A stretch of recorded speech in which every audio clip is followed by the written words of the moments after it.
Hey fellow coaches, today we're going to look at attack off 10. Again, with the Japan national team, we're going to try to create options off 10. So we're going to try to put 2 forwards, 2 back rowers, our best ball carriers always off 10, and then we're going to have an outside option off 10. So what we're doing is creating a shape which we call a triangle off 10 that gives us potentially always 3 options, and the 4th option being the 10 himself. So we'll do it in a small drill to start with, then we'll put it in a game-like situation to finish. And the other point I'd really like you to concentrate on today is just to watch the running lines of the players. It's really important that the players, when they catch the ball, are catching the ball early. Their first step is as straight as possible as it can, and then they're able to make the defender turn his shoulders, because that's what we're aiming to do, is always attacking weak shoulders. So I hope you can watch the session and learn today, and we'll have a chat at the end to see how it went. So now we're concentrating on the attack off 10 rather than off 9. So off 10 we're trying to get, again, 2 forward runners, 2 back row runners if possible. So here we've just set up the drill, 5 versus 3, 3 defenders defending on the 10, the first forward and the second forward. So 10 has the 2 outside options in the back rows and the 12 out the back with a supporting backs player. So we want the 10 to be making the appropriate decision. So if his defender drifts, we want him to show and go. We want to be watching the shoulders of the second and third defender to see where they go to pick the right option. So we're just going to add a 4th defender in here, and we want him to either turn his shoulders in or turn his shoulders out. And for the player outside the number 12 out here, he's got to be looking at that player's shoulders to see what he's doing. It's really important here that the forwards keep their own running line. You don't want them attacking the same space. So the inside runner, he's got to keep this defender busy. The outside runner has to keep this defender busy. So they're both running small unders line, but once the ball is in the hands of the ball carrier, the next forward's got to be the closest, got to be the second man in, so he's got to adjust his support line quickly. So that's good work there, very good work. Took the short ball, the outside runner adjusted quickly, cleaned out straight over the head of the ball, and would have created a quick ball in the game situation. So one of the key things you want to see about good attack is the options that the ball carrier has. Here you can see the ball carrier has 3 options. He has the short runner, he has the outside runner, and this player here should just be up a little bit closer there. And then he has another option there. You can see this defender now has turned his shoulders in, so the actual play we should be playing is to the outside here. But when you're looking at attack, if you're only seeing this in the frame, then it's not great attack, because then this defender knows he can turn in. Now what you want to be doing is making this defender thinking of whether he's got to turn in or stay out. Here when he's turned in, we should be playing to the outside. If he turns out, then we want to be playing to the inside. The other thing we've got here is nice shape on the ball carriers. The outside man's slightly in front of the inside man. We'd like our number 10 just to be a little bit squarer if he can. But as you can see, he's held up that defender there now quite nicely.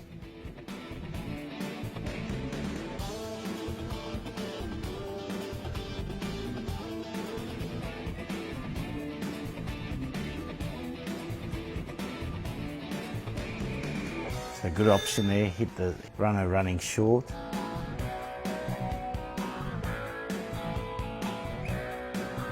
In all of these drills, we're trying to work as much as possible in the normal workspace they work in. So in the game situation, that's the space they'd normally receive the ball and how much time they'd have for the defender before the defence comes. So workspace is really important in rugby training, that you keep it exactly the same as a game. So number 10 at the moment, just trying to explain to him that he's got a tendency just to go with the pass. Because he's going with the pass, he's tending to allow the defenders to drift. So we just want him to keep that a little bit straighter, keep his shoulders squarer. You know, 10s always drift but you want to keep them as straight as possible. If they can go at 45 degrees, we're quite happy for that. So there he does much better.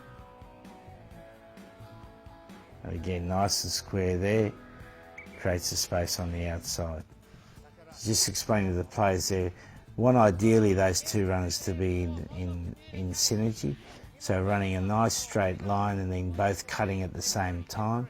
So the 10's got the option of hitting whichever one, because they're holding their defenders there. That's a very good line there from the forward. Got a one-on-one situation, and then you want the backs are playing as though they're playing off fast ball here. So flattening up, taking the ball on the line and keep the ball moving. So that was the best example we've seen so far.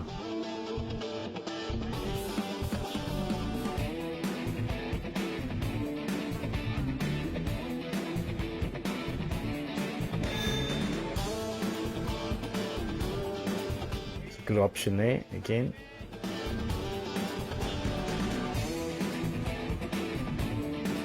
Although we're practicing attack here, we really want the defence to be in good body position all the time, so getting their shoulders in the right position.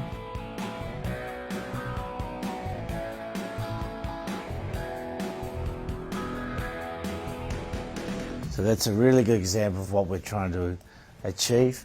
Both of the runners here have committed their defenders, so they can't drift. So therefore now, if there's a ruck there, we've cut out that whole defensive line by having two runners there, which then means that in this area here, if they've got 6 defenders, there's going to be more space on the outside. In this drill, we've only obviously got 1 defender. In a game, there'll be more defenders. But that's exactly what we're trying to do. This ball receiver here's done reasonably well. We'd just like him to be a little bit squarer, but you can see he's going to commit this defender.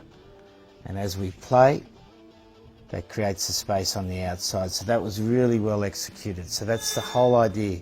What we're trying to do is compress the defence to create opportunities on the outside. But to compress the defence, you have to have your 10 in a position where he attracts the defender, and you have to have your runners square so they commit their defenders.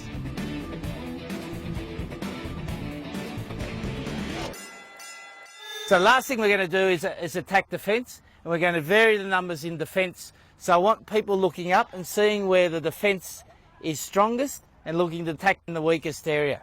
So what I'm doing is I'm varying the numbers between the defence in between the 10 and the forward runners and the defence on the outside. So I'm giving them signals with my hand, getting the defence to change accordingly, and then getting the attack to look up, make the call and then play it.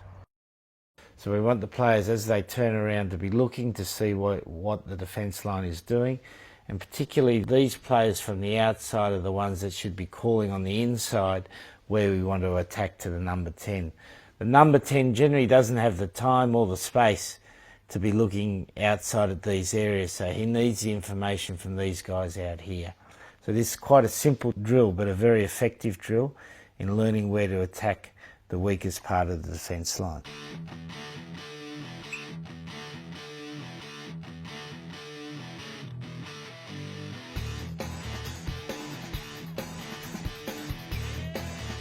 So that's exactly what we want. The space was off the 10 there. Again, it's quite simple at the moment, but we want the players reacting and looking up. Too much in modern rugby, we see players not looking up and not looking at what the defence line is doing and just playing each play by the field position or the pattern. We need to get away from this sort of rugby. We need to give the players a framework to work in, but for them to make the right decision.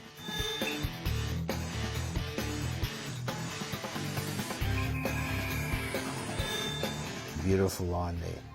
Well done by the 10, and very good running lines for both the forwards there.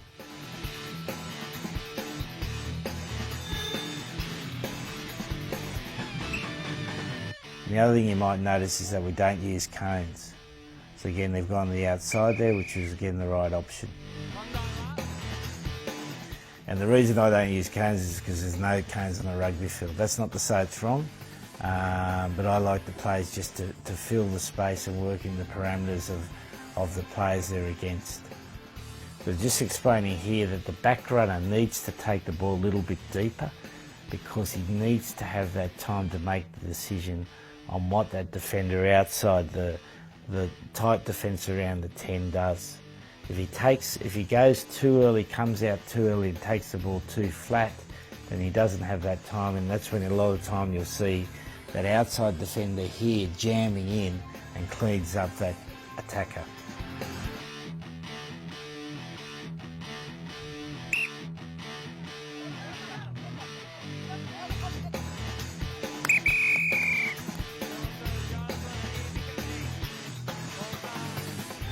So yeah, good option there, ran the good line.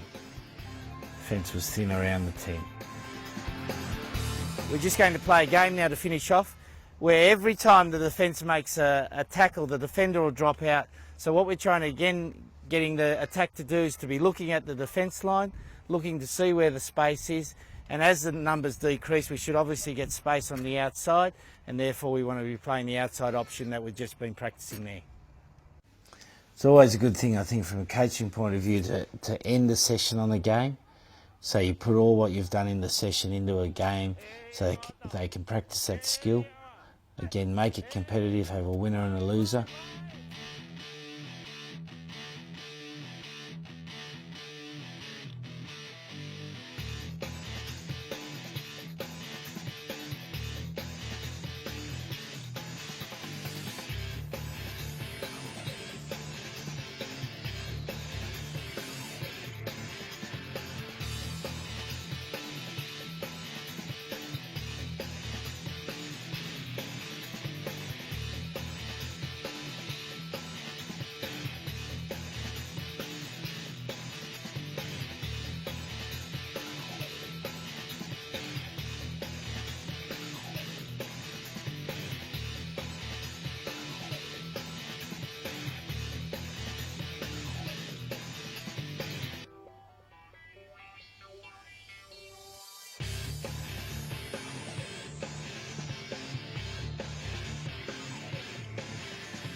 So now we stop now.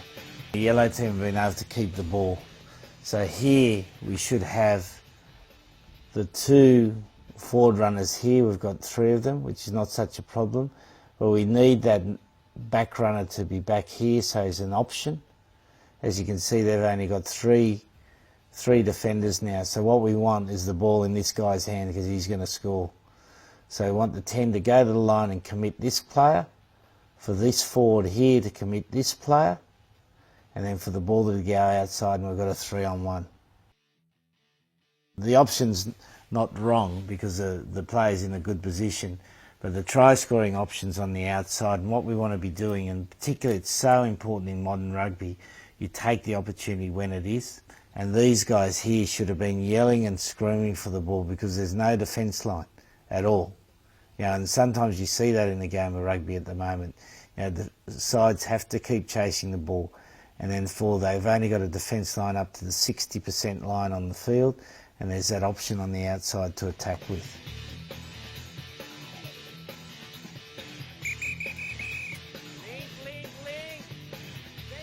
So I'm just talking to those outside guys now and asking them, did they make the call to the number 10? Unfortunately, they didn't, and that's what they've got to learn. They've got to be making those calls to the inside guys to make sure they get the ball in those situations where there's a try-scoring opportunity on.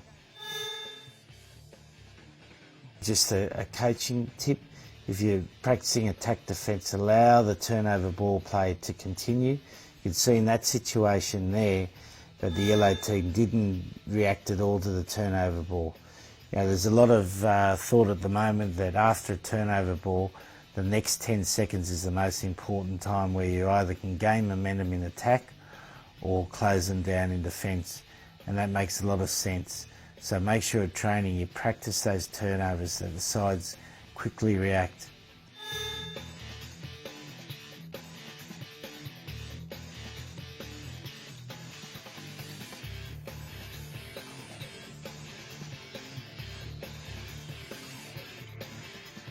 There's good shape there on that 10 runner there.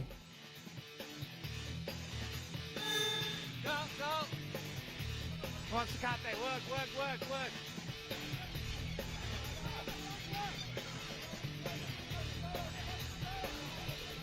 Set, set, set.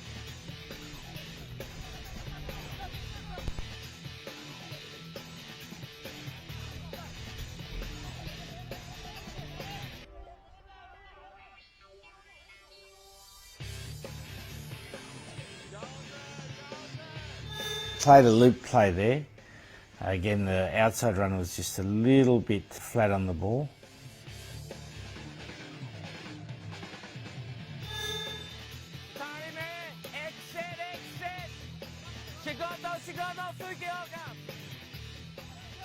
We just hold that here.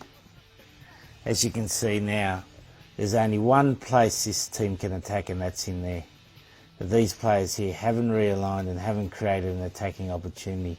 So it's the responsibility of that next outside back to make sure these people are in an attack line and create that. Because the opportunity mightn't come on this play, but it's going to come on the next play. And as you can see here, this is the only area we can attack now. So that allows that team now to double tackle those ball carriers. And a double tackle means that you're going to get slow ball, which puts the defence in the most advantageous situation.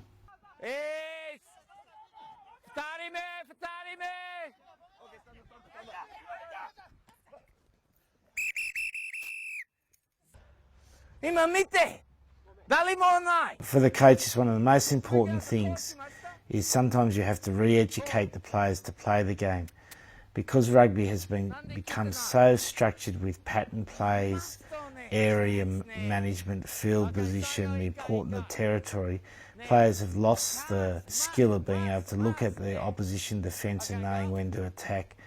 And for attack to get better in rugby, we need that to happen. So you need to do small drills, but always finish up with games that create situations where the players are looking at the opposition and having to make decisions. Release. Play on.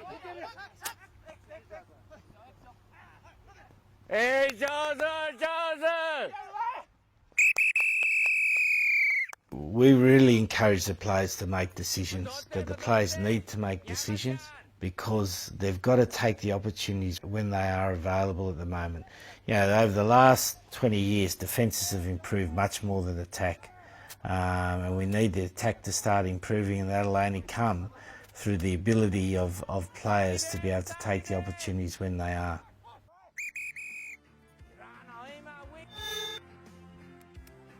Just in summary for this session, it's been a good learning session for the players, and we've really wanted them to play against the defence, to manipulate the defence, to control the defence.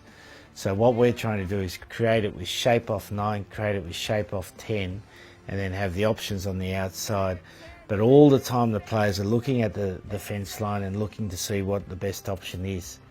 You don't need to have pretty training sessions. You need to have training sessions that are effectively testing the skill of the players and testing their decision making. And by the end of the session, there was definitely some improvement in the players' running lines, in their ability to communicate opportunities. And if they did this consistently for a 12-week period, they would improve enormously. And to change players thinking about the game, it just doesn't happen in 3 weeks. You know, you've got to continually practice and practice and practice because the players have been drilled in pattern rugby for the last 6 or 7 years. That you've got to re-educate them, retrain them, and be very, very consistent in your coaching and training process. The last session we tried to attack off 10. We gave the 10 two options on the outside, 2 forward runners running unders line, and then had a back out the back who's looking for the opportunities to go wide. So what we're trying to do is initially compress the defence by having runners going through the defence line. When the defence line is compressed, then we want to be able to play to the outside. So we're always trying to give the 10 the options to play where the defence is weakest. We put that in a game at the end where we had decreasing number of defenders. The boys got a little bit tired and a little bit ragged, but still the understanding of what they were trying to do, I think, came through the session. I think all the time when you're playing your game of rugby, you've got to have a point of difference, and ours is trying to be skillful. If you've got a big physical side, then obviously you can smash the ball over the game line. But if you haven't got a big physical side, then you've got to give your number 10 options to play with, and they've got to be options that hit the line, go through the line, and options that go outside the line. So always try to get it firstly in a drill and then put it into a game so the players' understanding of it's much better. So make sure, guys, you really try to look at your coaching, see how you can improve the skill level of your players and the understanding of the players by doing a combination of drills and games. And always finish off with a game. It's a good way for the players to finish the session and they want to come back tomorrow. So good luck with it, boys.